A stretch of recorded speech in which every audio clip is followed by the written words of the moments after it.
Okay, so with today's lesson, we're going to look at writing dialogue and how to write dialogue using the correct punctuation. When you're writing a story, dialogue should, which we mean like speech marks, dialogue should reveal characters' personality and relationships. So we should get a sense of what the personality of the characters like by the way they speak, and also how they get along with each other. So you might have the boy speak really rudely towards his mum, but really towards his friends is completely different, and so you get to see that through the dialogue they do. It should move the story forward, should increase the tension, so how to make things like more anxious, you're a bit more worried about things through the way that people speak to each other, and it should always have correct punctuation. Now this one here, the correct punctuation, is the one we're going to look up today. So let's look at some examples of ways to make your speech, use speech marks within your story. The first one we're going to look at is when you need speech marks. Okay, let's look at the first one. Hey, what are you doing? Frank asked. Not much, replied Jessica. Now you can see here, the author, the person who's written the story, hasn't decided to use speech marks at all. When do we need speech marks? Well, we need speech marks whenever any character in the story is speaking.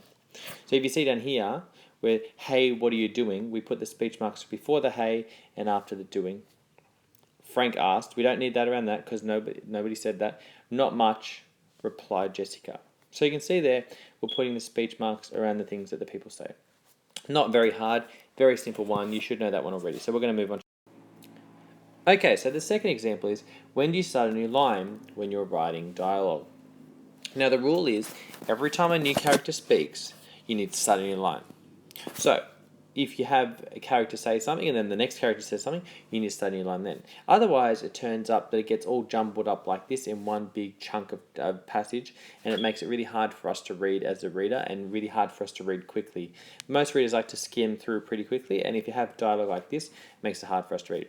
So if you see, what are you going to wear to the disco tonight? Ming Queen inquired. I think I will wear my new jeans, Jono replied. Now, as soon as Jono replied, I think I'll wear my new jeans, you should have had a new line. Now, not only should you have a new line when someone's speaking, you just indent, you move the next thing that someone said, you move it a little bit in. So see how we don't start right at the side for the new things that someone said, we move it a little bit over like that, and that makes it easier for us to read as well. Okay, so it's called an indent. So when you start a new line, a new paragraph, so you just indent the line a little bit like this. So now we see, what are you going to wear to the disco tonight? Ming Quang inquired. I think I will wear my new jeans, Jono replied. And then if Ming Quang said something back, you need a new line here, and you'd indent it a little bit there, and then say, that's cool, I'm going to wear this. Okay, but you would start a new line. So every time a new person speaks, you need to start a new line. Okay, let's look at the next one. Where do you put the speech marks? Okay, let's have a look at the two different examples, and we're going to try and think which one's right. What colour is your new car? Harry asked enthusiastically. Blue, Taylor yelled. What colour is your new car? Harry asked enthusiastically. Blue, Taylor yelled. You might not be able to see any differences so far. Hopefully, you will be able to see differences. If you can't, you might want to pause the video now and have a look and then start playing again when you can see what is different about these two paragraphs. Okay, let's have a look. In the first paragraph, the question mark is after the speech mark, and the exclamation mark is after the speech marks. Whereas in the second one, the question mark's before the speech marks and the exclamation mark's before the speech marks. Which one do you think is right? If you said the one with the question mark before the speech marks, you are right. When they're asking a question, we need to have all of what they said. And if they asked it as a question, then that speech mark should be inside the speech. That question mark should be inside the speech mark because that's what they said. So all your punctuation for that sentence needs to go inside the speech mark. So if you're ever writing a question mark or an exclamation mark or a full stop or a comma, it always needs to go inside the speech marks. Okay, so if you're writing, let's try a new one.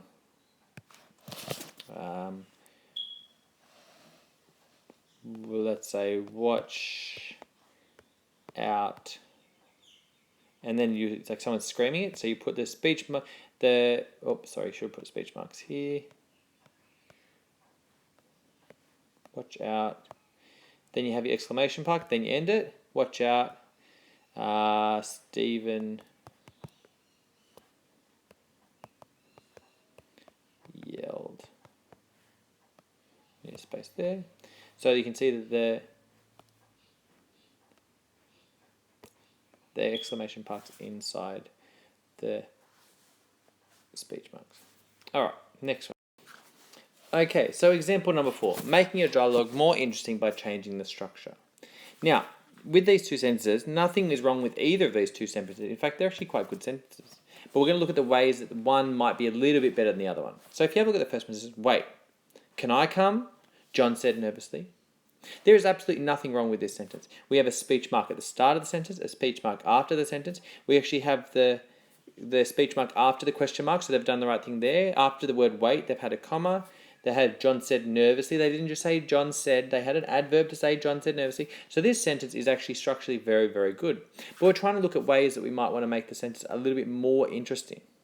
And that might be by breaking up the text to put the adverb and in the middle of it instead. Just try to make it so, wait, John said nervously. Can I come? So sometimes you might want to use this just to break it up a bit and make it a little bit more interesting, to just break up the text. So you might not have all the text at once. You might say how they said it in the middle. So that's one way to make your text, your dialogue, a little bit more interesting when you're writing. Next one. No need to repeat the character's name when there's only two people speaking. So if there's two people in a conversation, let's say there's two people and these people are named Jack and Diane and they're having a conversation. If they're having a conversation for, a good 3 or 4 minutes, you don't need to keep saying said Jack, said Diane, said Jack, said Diane, said Jack, said Diane. We can assume, we're quite clever readers, and we can assume who's speaking based on the new line and on what they're saying. So you do need to say it for the first time, but after that you might want to, if there's only two characters, you can just stop saying said Diane and just leave it as just the text. However, if there's a third character in there, you would need to tell us who they are, because it might be hard for us to understand which character said those things. So if you look at the first one, it says, hey, said Jack. Hey, replied Diane. Did you see the fireworks? Asked John. Nah, I was getting food with Mum, Diane said.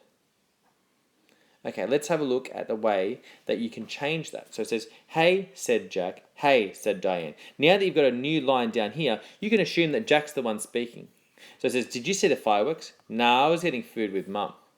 Because we started a new line, we know that that must be Jack speaking. If we'd put that up there, we would know that would be Diane. But because we started a new line, we know that it's Jack. So from then on, if they just kept speaking for the next few lines, you wouldn't have to keep saying said Jack, said Diane, because that might be a bit repetitive. So if you've got two characters speaking and they just continuously having a conversation and you're starting a new line every time they speak, you don't need to keep saying Jack said. You could say, did you see the fireworks? Asked, inquired. If you were really interested in the way they said something, like said nervously, or he said, or she said, you can use that. You could say Jack said, Diane said, and you could say, did you see the fireworks? He said, or you can just leave it and not have anything. We as readers are very clever and we can assume who's speaking. So that's the other thing. The last activity, we're going to help fix this sentence to make it a little bit more grammatically and structurally correct. So let's have a go. All right.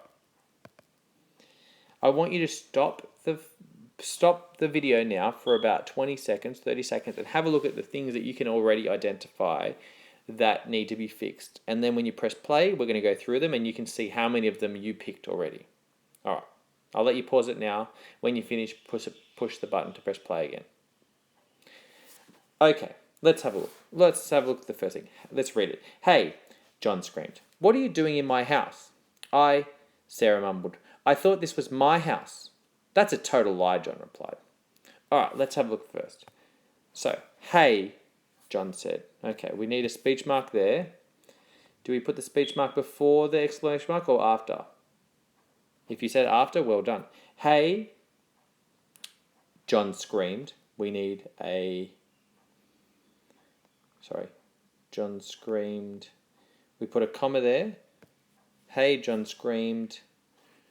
What are you doing in my house?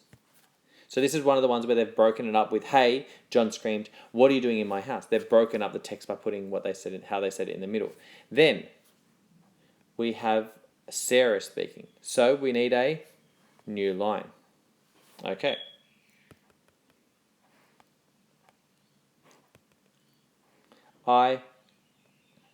So that's all she said there, I. So we need to put the speech marks around the start of the I and around here. You would also need a comma. Sorry. No, you don't because it's full stops. Sarah mumbled.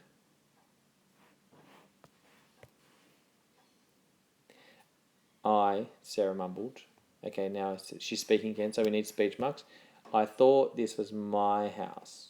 Okay. Now, that's a total lie, John replied. So now John's the one saying it, so we need a...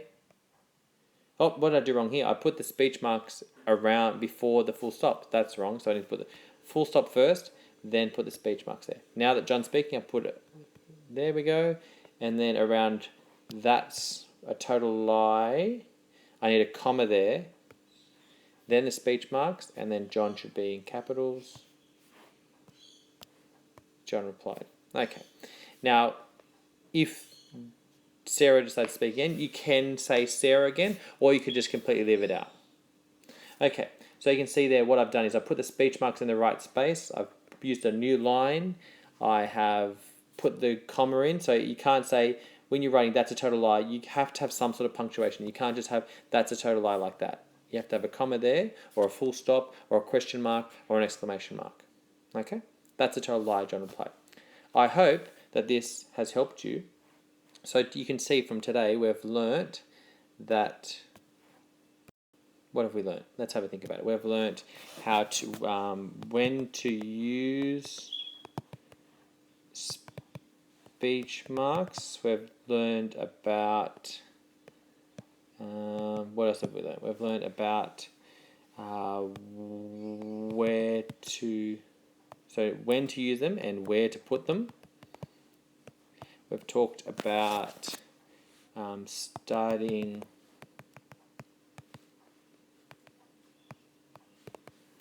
a new line, when to use them, and how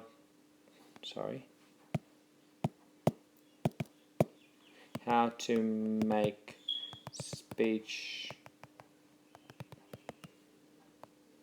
more interesting. Okay. So those are the things we've learned about. So hopefully you've learned about that, and we'll work on this in class. So thank you. Bye.